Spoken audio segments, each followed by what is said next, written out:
There's a new word of the year that I had never heard of. I'd like to see if you had heard of it at home. Also, the Libs are putting out instructions to the military, which sound pretty not good, and more from the Dearborn mayor, who we've heard from before, and he said some things that are just indefensible. All that and more coming up on this episode of Turning Point tonight. My name is Joe Bob. Thanks so much for tuning in. Together, we have charting the course of America's cultural comeback to the mockery of terrible lib ideas. This is Turning Point tonight.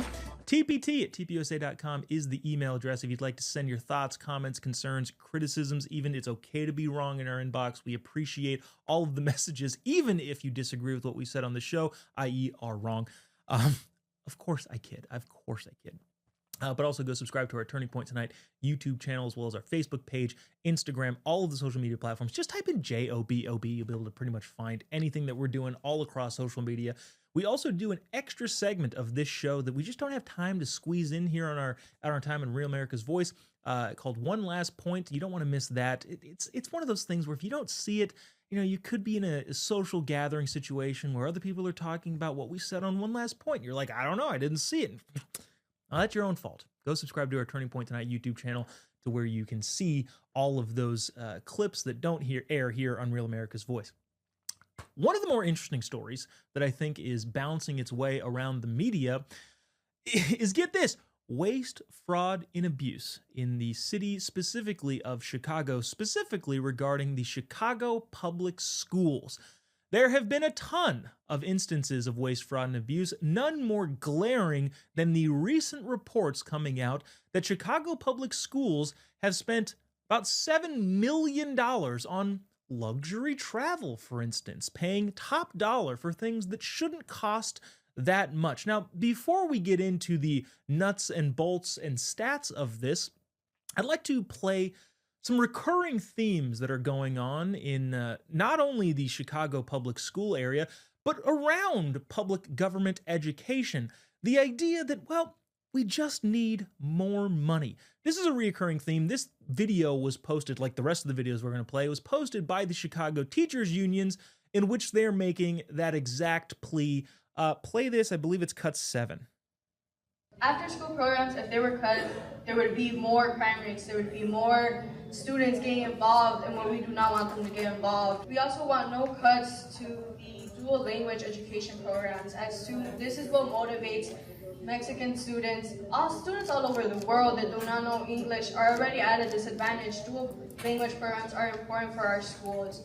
Imagine there's an 84% rate of CPS graduates. If there were dual language budget cuts, there would be more dropouts. The 16%, they're probably students of color. Yes, the age-old trope from the teachers' unions, the schools just need more money. We need to fund the schools. Well, juxtapose that to this new report.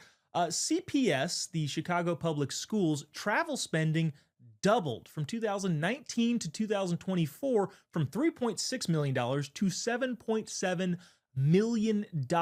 The reports say that employees repeatedly violated spending rules without required pre-approval. Hey, this trip abroad on a vacation that I'm calling a work trip, I know it's over budget and I know I'm supposed to get it approved, but I'm just going to go ahead and do it anyway, says the Chicago Public School employees.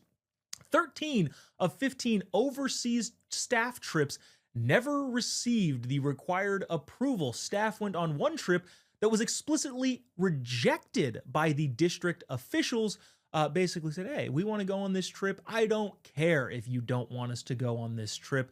And also, what trips are necessary for government school employees to go on outside of like field trips, I guess? But even then, they are wasting money. Some of the excuses given were, well, federal COVID aid contributed to the ballooning travel expenses because we had all of this money now and we didn't know what to do with it. And yet there is still the ongoing pitch that we need more money. Now, all of this is in the midst of a financial spending crisis for the Chicago public schools. They are currently facing a $734 million budget deficit. Nearly 50 schools that are operating that are operating below 1/3 capacity means that the Chicago area taxpayers are paying up to, get this, $93,000 per student per year in some areas because, well, there's nobody showing up to the schools. The attendance is down. And we need more money. That's what they need. They need more money. Just another example of this, and I gathered several of these clips because this is the recurring theme for teachers unions, is this. Clip 8, again, an after-school program that just isn't getting the funding. Also, we're wasting money everywhere we can. Play this cut 8. All City as a whole is an outstanding program that has a 60-year legacy. To my knowledge, the program was put on pause due to the budget. We are currently waiting for this program to be revisited so that funds can be put in place for it to run. When this program was paused, it really broke my heart. It's a beautiful space for young artists, for youth to express themselves, celebrate their differences, but also create connection, community with a collaborative spirit. Our future is very uncertain as of right now. A lot of our students that come do not have dance educators at their school. They don't have dance educators at the schools. They need more money. And also, 15 staff members took trips overseas disguised as professional development. What did they spend on that overseas trip? $142,000 spent on 15 staff overseas trips. Not 15 people, the 15 random trips that were disguised as professional development. They were packed, supposedly, with unscheduled time and optional activities. In other words, the trip, you have a small school meeting in the morning. It takes about 30 minutes. Then go have fun. Go have take a jet ski out on the open ocean on the taxpayer's dime. A South Africa student trip, over $5,200 per person for 20 students. I've looked at airplane tickets. They're not that much unless you're flying first class, in which case, yeah, they're going to be that much. I don't know that these students flew first class, but the numbers spent on that seem like they might have. There were also college tours that cost $72,000 when they were only approved for $15,000. All of this is to highlight the fact that the Chicago Public School District is not spending the money appropriately, and yet we keep seeing videos like this, cut 9. What brought me here today is discouragement actually brought me here. The voiceless have brought me here. Being a former local school council president for a school on the South Side, Foster Park's Fine and Performing Arts Magnet Custer School, I have witnessed the hurt and the disparity in our children in being underfunded and miseducated, because that's what ends up happening when our children are underfunded, when the schools are underfunded. Our children are miseducated. It's a lot when you have to sit and they give you a certain amount and say, make it work. And we know it's not enough.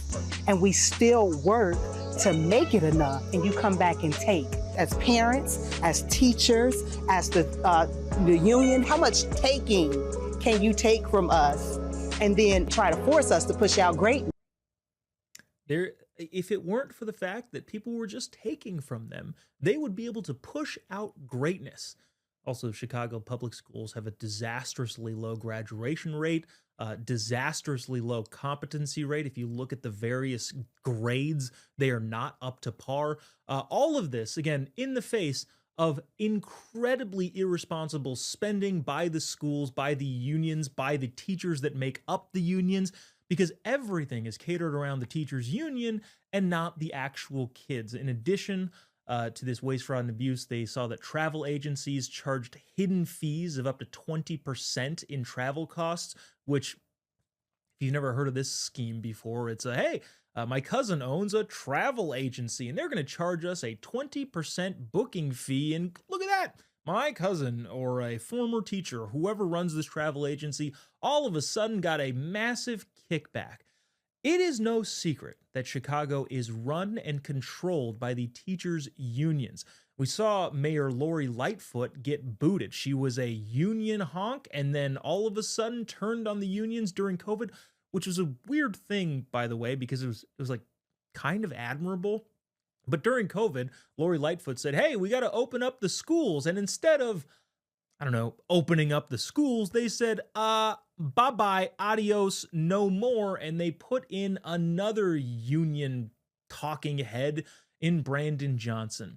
The bottom line here is that people don't like their money wasted. When you have no accountability for what's going on, people are going to look at that in a very, very negative light. This shouldn't be rocket science. But at the same time, this happens in city after city after city. Chicago is just one example where government officials waste taxpayer dollars and then try to get more money, which is taxation. Taxation is the rate of spending, not the rate of taxation. And so ultimately what you end up having is people saying, we are going to fight for the children of this school, which, by the way, I want the children of the Chicago Public School District to succeed. And it's a completely disingenuous argument. We want more money. So some of these kids, like mentioned in that video, don't have dance educators on their campuses. Now, I'm not sure you need dance educators on every campus in the Chicago Public School District. But at the same time, when your kids are failing, when people aren't showing up for schools, when it is costing taxpayers sometimes up to $93,000 per student per year, guess what? I don't have a ton of sympathy for you when you say we need more money. Maybe one, reallocate some of the money that's being wasted. Maybe two, don't continue wasting more money. And three, if you want my trust, call this stuff out yourself. Don't leave it to sarcastic, satirical talk show hosts to call it out for you. Chicago Public Schools wastes taxpayer dollars and then complains about not having enough money. Those two thoughts and arguments and ideas are incompatible with one another. Coming up next here on Turning Point tonight, we are going to talk with Nightly Scroll host Hayley Caronia about the word of the year, which actually is a pretty interesting discussion. It's a word that I have never heard of. I'm super curious if you'd ever heard of it. When you find out what the word is next segment, email us, tpt@tpusa.com. We love seeing each and every one of your emails. Also, go follow us on social media. Turning Point Tonight's YouTube channel is growing by leaps and bounds. You can leave us a comment there on whether or not you've heard this term before, which is the new Cambridge Dictionary word of the year. All that and more coming up after the break. Don't go away. We'll be right back after this. Welcome back to Turning Point Tonight, where together we are charting the course of America's cultural comeback through the mockery of terrible lib ideas, which actually I'm not entirely sure we're going to do this segment because I think there is an important dynamic in the pop culture world that we should talk about. And I also recognize that I think I'm the only person on this network that talks about pop culture things. So we will get to that in just a quick second. Also, go subscribe to our YouTube channel, Turning Point Tonight, on YouTube, Rumble, Facebook, Instagram, all of the social media platforms. We do an extra segment of the show every single day that you can't get here in our very confined time on Real America's Voice, but you can get if you go to our social media accounts, specifically on YouTube, Rumble, all of those places, get the extra segment. You don't want to be at a dinner party and the only person that hasn't watched the last segment, one last point of Turning Point Tonight. So go subscribe to all the Turning Point Tonight social media accounts. Speaking of pop culture, we brought in the top guns in the industry. Hayley Caronia is the host of Nightly Scroll, all things pop culture, but also political takes and all this stuff. Hayley, thanks for joining us. Thanks so much for having me. It's always a blast. So, like I mentioned, I think I'm the only person here that actually talks about pop culture stuff, which is totally understandable. There's lots of very important political dynamics that need to be dissected each and every day. And I also think pop culture is important to the conversation of where the culture is. I would love to get your take on a couple things pop culture related. Specifically, the Cambridge Dictionary has come up with their word of the year. And I guarantee you this is our audience's first time hearing this word. It was my first time hearing the word when I read about this in the New York Post. Parasocial, who they claim was made popular by Taylor Swift and Travis Kelce. Parasocial is a word that refers to when a person feels like they have a relationship with a famous person despite not knowing them personally. I have some interesting thoughts on this, but I'd love to hear your opening salvo here on the word of the year from the Cambridge Dictionary. I'm actually shocked that you hadn't heard of it. Are you on TikTok, Joe Bob? Absolutely not. Okay, so maybe this is a TikTok thing, but there are a lot of prominent influencers on TikTok, and people feel like they know them because they're sharing the most intimate parts of their lives. They're getting dressed for work in the morning. They know when they are going on a first date, when it goes well, when it goes badly. So even on the influencer space, people feel like they are friends with the people that they are following. And it is crazy because it kind of plays into this cancel culture mob mentality, which we see with a lot of celebrities, because when people follow influencers and celebrities, they feel like they have stock in that influencer or celebrity because they feel like because we follow you, we are part of the reason why you're famous, why you have this platform, why you're getting free Gucci shoes, and why you're getting this bag, and why you're getting all these fun freebies. So it kind of plays into the cancel culture mob thing because all of these influencers, they are beholden to their fans, so much so that when their fans demand that they come out and speak about pro-Palestine or whatever, these influencers and celebrities feel like, well, I owe it to my fans. I have to come out and spout whatever liberal BS that they want me to say. Therefore, they're not going to follow me anymore. Therefore, I'm not going to be famous anymore. So it's kind of this really toxic relationship, but it is parasocial. And parasocial, there is no other word that is peak 2025 than parasocial. And you brought up Travis Kelce and Taylor Swift. Taylor Swift's fans are super parasocial. They feel like they've grown up with her from when she was 15 years old. And now she's in her mid 30s. They've been through every relationship, every breakup. They've been through everything with her, the highs and the lows, the Eras tour, whatever. And I'm not a Swiftie, but Taylor Swift and her fans, they speak in code. She leaves them little Easter egg hints and everything, this color, this lyric, whatever. And all the fans totally eat it up. They feel like they know her on a much deeper level. So I think it's mental illness, but that's my take on parasocial relationships. So, okay, so this is where it gets interesting, because I think 3 months ago, I would have 100% agreed with you. That's crazy. That's insane. However, and not to, take this in a different direction, but every single person I know really that I've talked to about Charlie has displayed some of these types of sentiments. Like, I felt like I knew him. I felt like I didn't know him. I never met him in real life, but his assassination was like, it hurt my whole family. I've talked to literally hundreds of people who have felt this way. And like I said, a couple months ago, I would have called all of the parasocial people crazy. And nowadays I kind of understand what that's like, especially kind of a firsthand. Now, I was talking to a guy in Costco that I went to high school with his kids, and he said, I felt like I knew Charlie because of how prevalent he was in the social media space. And so I think in a way, I also kind of get it now. Yeah, that's a really good point. And I hadn't thought of it that way, but you're right. I had never met Charlie. I mean, maybe aside from an email or two when I was a booker at Fox trying to get him on shows and whatnot, but I didn't have a close personal relationship whatsoever. But I was absolutely impacted by his death, as so many other people were across the whole world, because all of his views they're well documented, right? They're all over the internet, and people they feel like they know where he stands on these issues. And then when he shares pictures of, his wedding to Erica and their beautiful children, it's now people feel like they know this other personal side of him. And then when they lose him, it is such a horrific loss for everyone. So yeah, maybe there is a human side to this parasocial relationship. I take back my mental illness comment.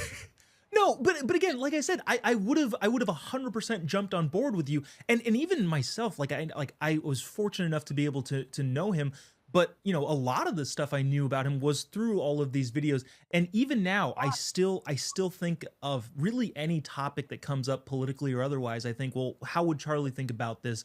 Because he was such a leader and such a force, and so again, I think I totally agree, except for the fact that I'm now experiencing, oh, this is what this could look like I guess in a positive sense too. I think it's a good thing that people are thinking of Charlie in that way. Yeah. You know, to transition entirely, we've supported Sydney Sweeney a lot on this show. I'm sure you have on yours as well. Big swing and a miss from Sydney Sweeney. Folks probably haven't heard about this because, well, nobody heard about it and nobody went and saw the movie. But Sydney Sweeney put out a brand new movie not all that long ago, last weekend.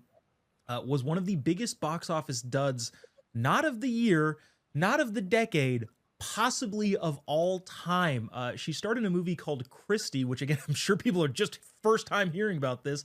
Was a $15 million alleged budget, opened to $1.3 million in the domestic box offices, top 10 worst opening weekend of 2,000 theaters. It was just horrible on every single front. Big Sydney Sweeney fan. I love how she didn't cave to any of the libs trying to take her down, especially over those Gene ads. What the hell was she thinking doing this movie? By the way, she incredibly attractive woman, played a butch lesbian boxer for some reason. What was going on there? I think she wants to be taken seriously as an actress. She was in Euphoria, which was massively popular HBO show. And Euphoria is filming a new season now, I believe. And she has a very big role in that show. It'll be interesting to see if it flops. If the new season of Euphoria flops, which it has such a cult following, I think we'll then be able to pinpoint, okay, this is Sydney Sweeney, American Eagle ad backlash. But in terms of this Christie movie, I haven't seen much marketing about it. I don't personally care to see a movie about a butch lesbian boxer, and I really don't go to the movies anymore. So I think a lot of Americans are kind of in the same boat where I don't even really hear about movies that are out right now. Even like a few weeks ago, I was talking to friends. I haven't been to the movies in so long. Should we see something? I look it up. I'm like, there's nothing that I want to see. And even the movies that I did see, I think Jamie Lee Curtis and Lindsay Lohan are rebooting Freaky Friday because of course they have to reboot everything. No one can write anything new in Hollywood. Even with ChatGPT, no one can figure out something new to do. And so anytime it's like the 10-year, 20-year, 30-year anniversary of a movie, they're like, oh, I have an idea. We'll just redo what we did. So that's like the only movie that I would maybe be interested in seeing, even though I'm usually anti reboots and sequels and all that stuff. Totally. But I just feel like people aren't going to the movies anymore. Maybe it's an economy thing. I don't even know what they're charging at the movies these days for tickets, but it was astronomical, in years past when I was going to the movies more frequently. And I don't think it's in the budget for a lot of people. So Hayley, I'm just curious of your thoughts here on this in the last couple minutes here. So movies were a huge part of the American culture, the global culture, right? When a big movie came out, everybody saw it. Everybody knew what was going on. I think to your point, like I couldn't tell you when Oscar nominations come out, it will be an entire list of things that I've never even heard of. Totally. What do you think backfills that in the American culture? Just speculating, like what takes that place of what movies used to have in the American culture?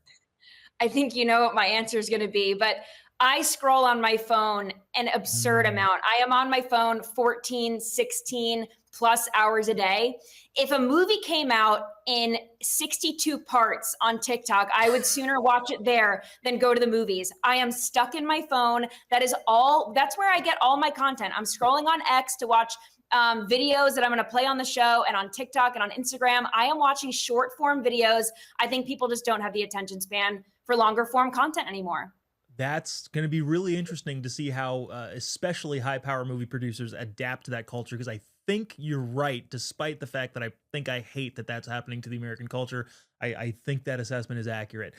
Speaking of scrolling, Hayley Caronia, nightly scroll host each and every night, I believe on Rumble, right? Rumble.com/Hayley.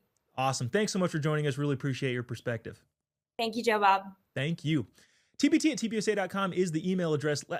Apparently, I was the last person to know about the term parasocial. If you had heard about that, let us know in the email, tpt@tpusa.com, and your thoughts on the new terminology, the word of the year from Cambridge Dictionary. Also, go subscribe to our YouTube channel, Turning Point Tonight. We will be right back after the break. Don't go away. Welcome back to Turning Point Tonight, where together we are charting the course of America's cultural comeback. tpt@tpusa.com is the email address if you'd like to send us your thoughts, comments, concerns, criticisms. Also, I know I've mentioned this last segment, but had you heard of Parasocial? I honest to God had never heard of it. And then when Hayley asked if I was on TikTok, I was like, well, technically I think I am, but I spend zero time there. Are you on TikTok? Do you know what that word means? Or at least had you heard of it before now? Let us know, tpt@tpusa.com. Also, go subscribe to our YouTube channel. In the comment section, you can also leave us comments there as well, whether or not you're, you know what Parasocial is, whether you'd like to heap praise upon the show. You can do that in the comment section on our Turning Point Tonight YouTube channel, as well as Rumble, Facebook, Instagram, YouTube, all of the things, Turning Point Tonight. It is time to welcome in our White House correspondent, our personal favorite guest of the show, Monica Paige, Turning Point's White House correspondent. Monica, thanks for joining us. Thanks so much for having me, guys. Busy day, as always, here at the White House. It seems redundant. You're at the White House and it's busy. Those two are basically combined, considering the fact that every day is busy. Speaking of busy days, the Saudi prince, Mohammed bin Salman, is at the White House. It's apparently gone now, coming back. What's the day look like for the president? MBS, that's right. What's the day look like for MBS? Well, a busy day is surely what is expected today, Joe Bob, just to what you were saying. I mean, this morning, it was an early morning. The president and the first lady welcomed the crown prince of Saudi Arabia and the prime minister with horses on the South Lawn and a huge drive up and a red carpet and just beautiful flags. And some of President Trump's staff himself were also in attendance as well for the big arrival. And then, of course, once the two hit the Oval Office, there was a lot to talk about, specifically when it comes to investments. Now, this meeting comes just after there was a huge investment the last time they met of $600 billion that Saudi Arabia invested into the United States. But now a couple billion more. We're at $1 trillion of investments as of today into the United States. So you can imagine the president pretty happy about this latest development. And also, we will be giving Saudi Arabia a couple of F-35 fighter jets. They're the second country in the Middle East that we are doing that for. We are also doing that for Israel as well. So this is the second country in the Middle East that is receiving this gift from the United States, from the president. But yeah, the crown prince and the prime minister left, I'd say, around 3:30 p.m. Eastern time this afternoon. They'll be returning back for a huge dinner with the First Lady. And also in attendance will be Elon Musk, Tiger Woods, and of course, soccer star, soccer legend Cristiano Ronaldo, who I think still plays for the Saudi team, if I'm not mistaken. But so it's going to be a huge star-studded dinner. I'm going to try to find my way in, because if Cristiano Ronaldo's there, I gotta see it. I hate to gloss over this, but like, that's a heck of a lineup. You've got world leaders, you've got sports legends, you've got billionaires, you got all of the things. And I feel like that is that shouldn't be overlooked, especially considering what we had in the last administration. But it's, I don't know, President Trump seems to be able to pull all of the world's most interesting people in the same room and have dinners like these. Yesterday, the health secretary, RFK, did an event. You were outside covering the protests. Any interesting things going on in your conversations with the crazies out there? So it was a very interesting dynamic, Joe Bob, because if you know kind of like the DC landscape, George Washington University is about a 10-minute drive from the White House, so it's fairly close. And once I arrived on campus, I was noticing that the line was getting pretty long for students who wanted to attend, and it seemed pretty peaceful, pretty calm. And then on one side of the street you had the line, the security to enter, and then on the other side of the street you had probably about 40 students with pre-made signs, megaphones. They brought out the speakers. They had the same kind of chants, the same kind of slogans. COVID was real, vaccines are effective, just the same kind of rhetoric that you probably hear at like anything involving Robert F. Kennedy Jr., because he is the HHS secretary. And also making an appearance were our favorite AARP recipients on a college campus, which was so weird. There's probably about 5 of them with their homemade signs signs saying, get the duck out of here, RFK Jr., vaccine save lives. Like, they feel like they're really part of something. And I think this gives them more life to be on a college campus with these protesters. But it was pretty small. And I did notice it kind of dwindled out as the event was starting, which was pretty funny. So they had a couple speeches. They had somebody who was the president of the Disabled Club speaking, which was pretty interesting, saying that autistic families are being torn apart. So kind of a lot of weird storytelling, a lot of weird messaging at this thing. But it was pretty sleepy, pretty quiet. And I kind of like left after just covering it for an hour. It started like spacing out a little bit. So that's kind of like the mood of the Democrat Party, I think, right now, is they come in full force and they just leave after like an hour. Well, yeah, it's actually because they have to clock out, and then they don't want to run into overtime penalties because they're clearly all paid by someone, and we need to get to the bottom of who that is. Monica, I wasn't expecting to I figure, you've got some insight into this region of the world, being a New Jersey girl. President yesterday made some comments that he's excited to actually meet with Ma'am Danny over there in New York City. One, can you kind of speak to that? And two, there's now a big push in the forgotten borough, self-described, of Staten Island, saying, hey, since Ma'am Danny's in office, they're the most conservative area of New York City. They're trying to get out of there and see if they can break off from New York. But overall, the president's saying he does want to meet with the new mayor of New York, as well as the dynamics within the city itself. What's the president saying? Is there a timeline on this meeting? What do you think they'll discuss? All of those things, your thoughts? Well, if you know the president, New York City is his hometown. It's his backyard, basically. So to see this kind of leadership being taken over, it kind of breaks your heart. I mean, especially those who even love the city, not just the president. It's a matter of when, not if at this point. So I'm pretty sure they're locking things down. They're trying to set a time and a date. I think it's excellent that the president is meeting with Mamdani. I think it's a great idea. I think it's important to get to know who exactly is going to be running kind of like, I would say, the most iconic city in the world, almost, pretty much. I mean, and I think that his team will be going with the president. I think we can expect Mamdani's team to be meeting with the president's team. I know Mamdani's been asking for a lot of money. I think they raised about $1 million right now to pay for everything, which that's a whole other can of worms that can even go there, but it's just a matter of when. And I think the president's looking forward to meeting with the team, seeing what he's going to be implementing into the city. And I think we can expect a mass exodus once people realize that communism just doesn't work, especially in the poor borough of Staten Island, because my family's from Staten Island. I got family friends still there. They're looking to get out of there sooner rather than later. They want nothing to do with this. So I think maybe we're holding on for hope that the president could kind of get into Mamdani's ear, maybe try to discourage him from any sort of radical left strategies that Mamdani looks to pursue. But we're definitely going to keep an eye on that meeting once it comes to fruition. Yeah, it's going to be really interesting to see how that pans out, because like you said, the only way that he can make any of his pie in the sky ideas work is if that he gets other people's money. And I would imagine he's going to be wanting to bend the president's ear of like, hey, give us more tax dollars. And I hope the president, in being intrigued by wanting to meet this guy, does ultimately say no. But I guess we'll all find out together.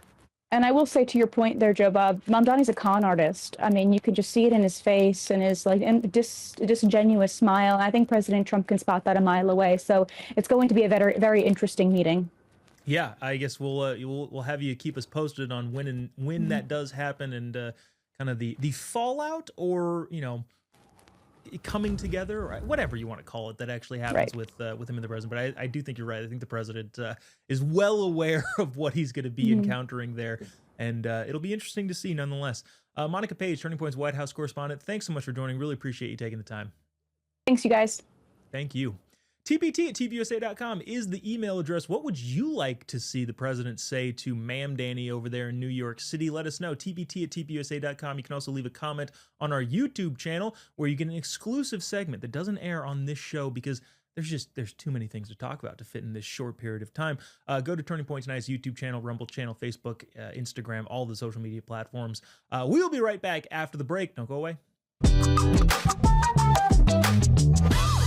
Welcome back to Turning Point Tonight, where together we are charting the course of America's cultural comeback. TPT@tvUSA.com is the email if you'd like to send us your thoughts, comments, concerns, criticisms even, they're all welcome. You're allowed to be wrong in this country. tbt@tpusa.com. I would love to hear, again, your thoughts on parasocial. Is that a thing?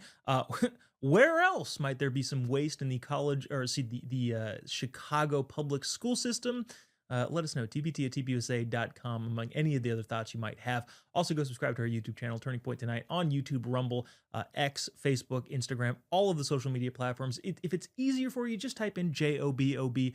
It's a weird name. By the way, I haven't, explained that in a while. I feel like every 6 months I usually explain. One grandpa was Joe, the other one was Bob. So if you're confused, that's what it is, Joe Bob, legally on my birth certificate. Just type in JOBOB, any social media platform. You'll be able to find everything we do here at Turning Point Tonight. That is that. Would love to see you on the internet. Speaking of what's on the internet, a bunch of libs, and by the way, veteran libs, thank you for their service, put out a video that is odd to say the least, concerning to say the most, and idiotic to say the accurate thing. I believe this video is put out specifically because I think these folks think that the everyday average American voter doesn't think about these things very, very specifically, very carefully, and doesn't exactly know what's entirely going on. And I'll explain what I mean by that after you watch this clip. Play this, I believe it is cut 6. We want to speak directly to members of the military and the intelligence community who take risks each day to keep Americans safe. We know you are under enormous stress and pressure right now. Americans trust their military. But that trust is at risk. This administration is pitting our uniformed military and intelligence community professionals against American citizens. Like us. You all swore an oath to protect and defend this Constitution. And right now, the threats to our Constitution aren't just coming from abroad, but from right here at home. Our laws are clear. You can refuse illegal orders. You can refuse illegal orders. You must refuse illegal orders. No one has to carry out orders that violate the law or our Constitution. We know this is hard, and that it's a difficult time to be a public servant. But whether you're serving in the CIA, the Army, or Navy, the Air Force, your vigilance is critical. And know that we have your back. Because now, more than ever, the American people need you. We need you to stand up for our laws, our Constitution, and who we are as Americans. Don't give up. Don't give up. Don't give up. Don't give up the ship. Okay, so, like I said, I don't want to diminish the service that those men and women did. They are elected representatives from the Libs side of the aisle. And at the same time, either what they are doing is sinister or it's stupid. Those are obviously usually the two choices that we have here, sinister or stupid. I like the alliteration, by the way, there. And it is sinister or stupid because that's not the way that things work. And to pretend that it is either sinister or stupid.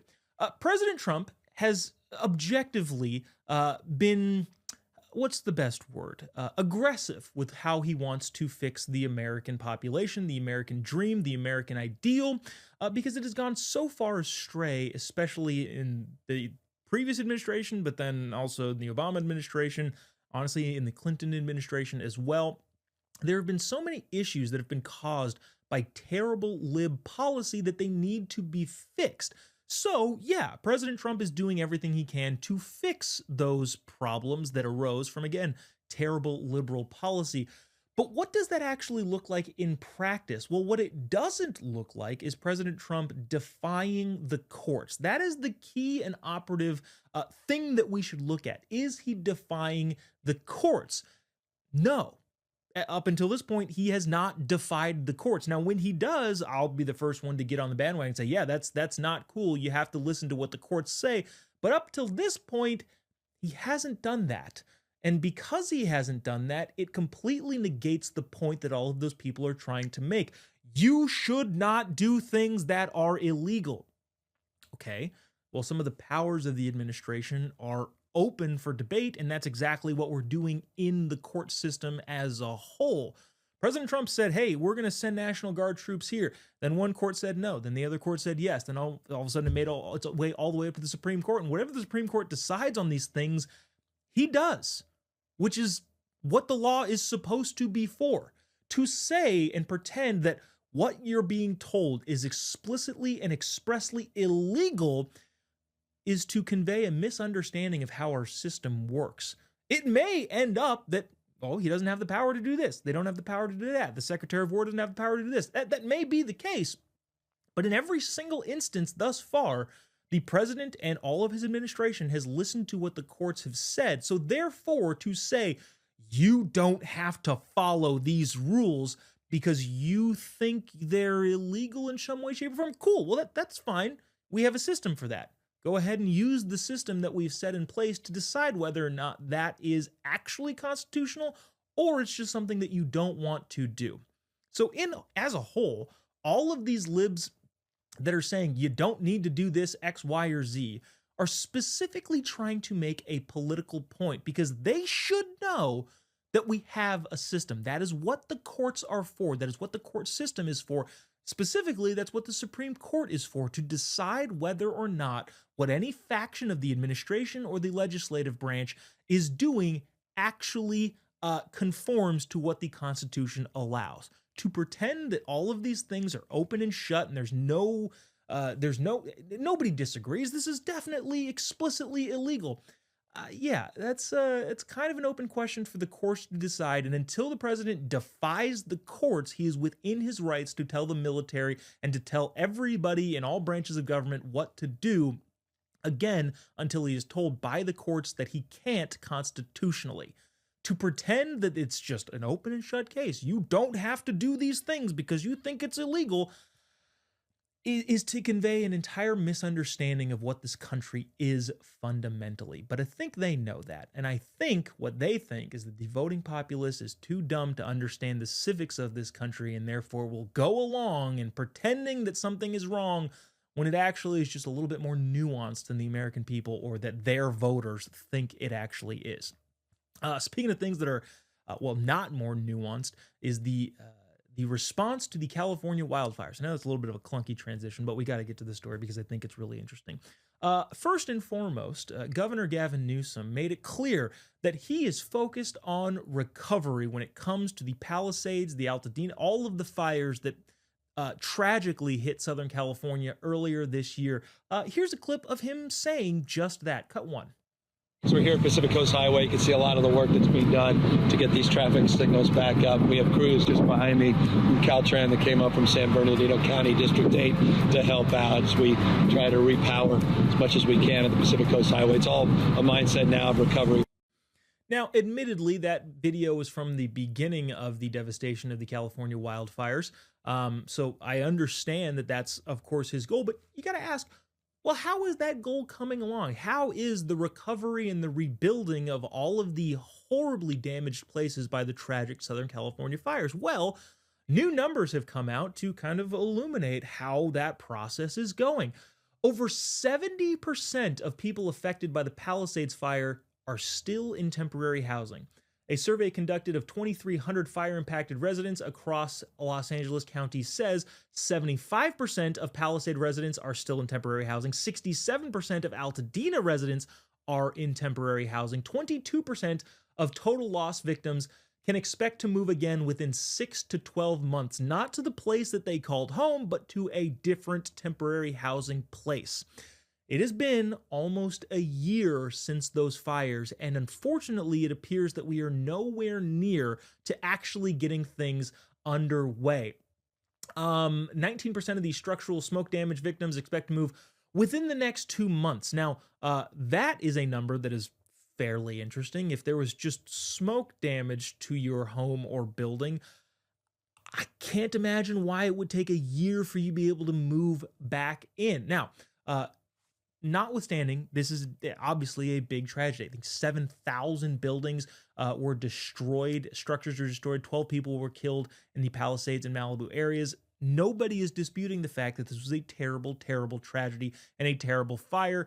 And of course, the investigation is still ongoing as to what caused that. There's a person in custody. It's a whole thing that we don't need to necessarily get into right now. My main focus here is the idea of recovery, that so many libs, Governor Newsom, Mayor Karen Bass said, we are going to rebuild, we are going to put people back into their homes, and yet still almost a year later, the overwhelming majority of people have not seen the benefits or the effects of this recovery process. So my question is freaking when? Why is it that people have to go through layers and layers of bureaucratic permitting to do rudimentary things to their house? There was a big thing that Mayor Karen Bass was touting a couple months after the fires happened. Says, look, you can come get all of your permitting done in one place. We've established, 20 of these different factions of the bureaucratic government to figure out what steps you need to take. To which my response is, okay, great. They're all in one place and people can go to a one-stop shop. But why are there 20 different agencies that you need to get permission for to rebuild your house? Especially the people who have the cash, and this is not a lot of people, to rebuild it on their own. Why is it that so many people are still displaced this long after, with unfortunately no end in sight? Well, it's because this is what happens when you have a one-party controlled state where libs decide that, well, the most important thing is making sure the ecosystem is kept the same, or these specific permitting processes are followed to a T. No, when you have a tragedy as bad as the Southern California wildfires, you don't consistently say, no, you can't, because of some arbitrary bureaucratic permitting process. You get people going to get them back into their homes as quickly and as soon as possible. And right now, that has not been done. Coming up next year on Turning Point tonight, we are going the Dearborn mayor, who is, he's just a loving, caring dude. He's just, the mayor of a city who happens to hate some of his constituents, but that's beside the point. He went on a podcast to talk about what he believes America is, and it, doesn't exactly fit with kind of the founding statements of this country, which is just a shock to hear. I'm shocked by this. But tbt@tbusa.com is the email address. Let us know if a disaster has struck you where you live, whether it be an earthquake, a flood, some sort of storm. How long did it take for you to rebuild your home? And again, horrible that you had to go through that, but was it several years? Probably not. That only happens in deep blue states like California. But let us know. tbt@tbusa.com. Also go subscribe to our YouTube channel. We love having the exclusive conversations that we have there that don't air on this show because we can't fit everything we want to in this short period of time together. But coming up next, the mayor of Dearborn. Don't go away. We'll be right back. Welcome back to Turning Point tonight. We're charting the course of America's cultural comeback. tpt@tpusa.com is the email address if you'd like to send your thoughts, comments, concerns, criticisms, even of the fact that sometimes I ramble too long, which I recognize that I do that sometimes, just like now, which leaves us very little time to get to this, but it's super important, actually super interesting. This is the mayor of Dearborn, Michigan, who's made some headlines in a way that will play immediately after that, but is in the news again after a podcast appearance in which he said this, cut 4. Because what you often hear that's accompanied with that is, well, you must assimilate. I shouldn't put out a magazine that's in 2 languages. Why can't you speak English? Why are my videos subtitled in Arabic? Why is my caption both in English and Arabic? People get frustrated by this.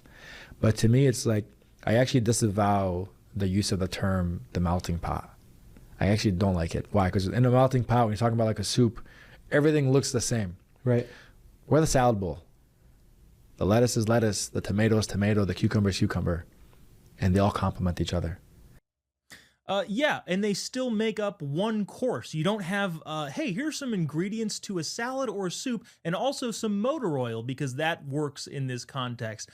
No, yeah, Mr. Dude, do you not understand what the country is that you participate in, the American experiment? E pluribus unum, out of many one, not out of many. A whole bunch of other stuff too that we kind of just, that stuff's over there, that stuff. It's all the same. It's all the same culture. No, that's the whole point of this country. And by the way, too, Mr. Mayor, do you remember this clip that made headlines just a couple months ago in which it seems like you didn't really like the whole melting pot idea either, or like the whole, they're separate, but it's the same thing. Watch this mayor say this. I mean, Hezbollah, bombed the embassy in Beirut, and including many Americans. So I just feel it's quite inappropriate. You are an Islamophobe, and although you live here, I want you to know as mayor, you are not welcome here. And the day you move out of the city will be the day that I launch a parade celebrating the fact that you moved out of the city, because you are not somebody who believes in coexistence. Tolerant, very American, says that guy. That's going to do it for us tonight. We'll see you tomorrow, same time, same place. God bless America.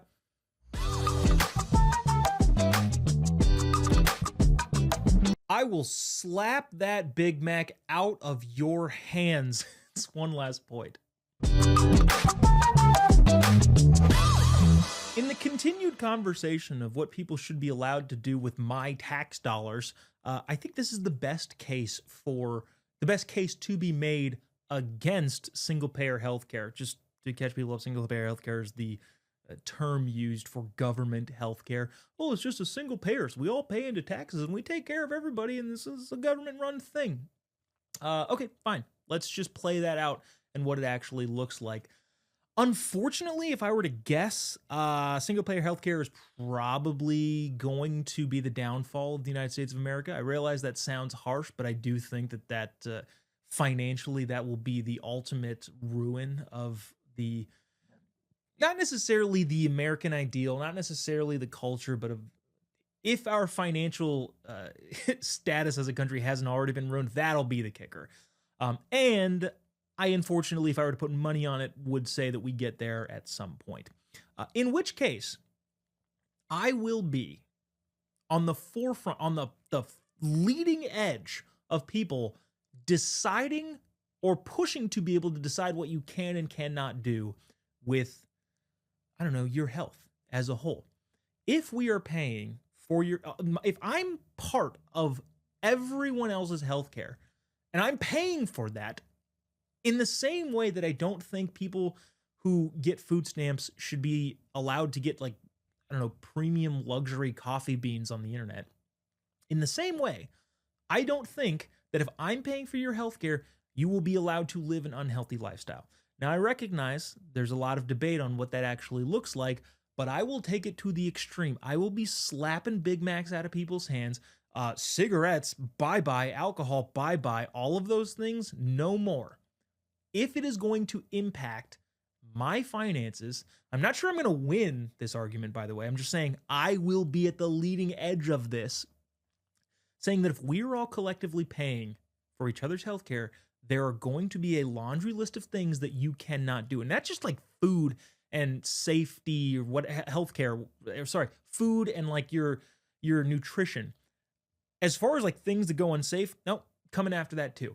Can't ride motorcycles, can't go rock climbing, can't do all of the things that are fun, because if you get hurt doing those things and I am stuck with the bill, guess how much I want you to do those things. Now, again, I'm fully aware that this would make a unsustainable lifestyle, but that's kind of the point here. The point of this is that the argument against single-payer healthcare is that there will create, by necessity, people like me who will want to outlaw all of the things that make life worth living. What is life if you can't, indulge a little bit in food that's not necessarily the best for your nutrition? What is life if you can't go skydiving? I've never been skydiving, but there's people that want to go skydiving, and if they're on private insurance and they're paying into an insurance policy that understands the risks of all of these things, that their actuarial tables say, hey, this is what you should be paying. This is what, people in this specific group have decided they're all going to cover. Fine, cool, private, do it, go for it. But the second that I am required to pay for other people's healthcare, that comes with a lot of restrictions. And again, I'm not even sure I'll win that argument, but I will be on the front lines of making everything that is unsafe for my bottom line, personally, as a taxpayer, illegal, full stop. I realize that might be kind of a hot take. Producer Glenn, you can feel free to disagree with me on this. If you're also... I don't disagree. I never disagree with the boss. No, I'm kidding. I think there are a lot of flaws to the idea of single payer healthcare. None of my takes are novel. I want to say they're pretty standard, but they carry weight, I think, because it's been pointed out, like, when things become free, people don't value them as much. For instance, currently, if you are feeling sick, you might go to the doctor, but you also might say, I get a cold every year, and I'm just going to take some vitamin C, rest and drink water, and, ride it out. No need to bother the doctor. But if the trip to the doctor is free now, why not go to the doctor? Let the professional take care of it. Yeah, and what it happens is the next person who needs to visit their doctor can't, because you just took that. So you have to wait till the next spot and the next spot. And when this happens in mass, it clogs up the system, and you end up like Canada, waiting for months or even years to see your doctor. Well, and that is the bureaucratic argument, which is also true and also valid and also persuasive. However, I'm making the argument too, because America's in a pretty unique position when it comes to healthcare, right? You've got all these countries that are like, look, we have taxpayer-funded government healthcare, like Canada, and they'll be like, this is great because it applies to everybody. Yeah, but also it wouldn't be able to exist if it weren't for the United States of America. We are in a unique position that nobody else on the planet is in, specifically because we do the most R&D, because we have a system that incentivizes people to create better outcomes via better treatments, better medication, better whatever. We have that incentive, and therefore it happens here. We then sell that R&D in the form of a completed product to other countries, and therefore they're able to do that. Not well, to your point, like Canada doesn't do it well, but what I think is that argument is good and it makes sense, but there's even a bigger problem with it on a fundamental level, and that is the restriction of what people are able to do, because we are in such a unique position that we lead the world and basically supplement the entire world's healthcare system. It would result in a loss of freedom. It would result in a loss of freedom, because you currently have the freedom to eat unhealthy, to go skydiving, to do things that involve more physical risk that might require medical treatment later on. So if suddenly your medical treatment becomes, so to speak, a government asset, something the government now has an interest in, which, I mean, to an extent it already does, but like now even more so, because they're on the hook to pay the bills for what you do to your body. I mean, how much longer till there's legislation like that you want that says, well, you can't do this because the government pays for your stuff now. Yeah. Loss of freedom. And look at it too from like a financial standpoint. It is way more financially advantageous or cost effective to fund enforcement mechanisms that don't allow people to do XYZ than it would be to fund the treatment of the fallout from XYZ. In other words, if you're, and I'm using McDonald's as just a placeholder here, but if you're at McDonald's, it's cheaper for the taxpayer to be able to say, hey, you can't eat here, or sorry, to just, I guess, make all of the food that is sold at McDonald's healthier, or eliminate all of the great food options they have at McDonald's. It's just easier to outlaw those than it would be to pay for even 5% of the population that would have bad health outcomes due to places that they eat that aren't, exactly healthy for them. So even the financial element of that makes a good case for it. Unfortunately, though, if I were to put money on it, I think we're ultimately going to get to single payer, and it is going to be a disaster. I mean, I was thinking as well, when the financial aspect comes up, the government is not, at least the U.S. government, is not exactly known for efficiency. Really? That's why we have Doge. That's why we have Doge, right? Like, if we are finding all of this money that's just leaking out the sides, and it's clearly going to the friends of politicians, it's going to people on Social Security who are apparently 250 years old, literally older than the United States government in one case. Like how long has this been going on? And And why has no one seen it? And oh my gosh, the same people now want to be in charge of my health care? I feel like if we had the most efficient government on earth and everything seemed to be on the up and up, super transparency, super, trustworthy, I might feel more akin to this idea. But honestly, we're so far from that, it would be just a disaster. And that the final point there, and it's so appropriate that you're the one that brings up the idea of this. What it sounds like you're saying is a famous Ronald Reagan quote that says, socialism only works in heaven where they don't need it and hell where they already have it. So love the Gipper. So appropriate. Well, this has been One Last Point. Appreciate you for tuning in. Yeah, that makes sense. Appreciate all of you tuning in. Go subscribe to the YouTube channel if you haven't already, the Facebook channel, all of the channels. Let us know your thoughts in the comment section. Will you be as vigilant as I will be if single-payer healthcare ever became a thing in making sure people can't do the things that make life worth living? And I realize that sounds bad, but it's just a reality of what I think is unfortunately going to come to the United States of America. It's been One Last Point. Thanks for watching. God bless America.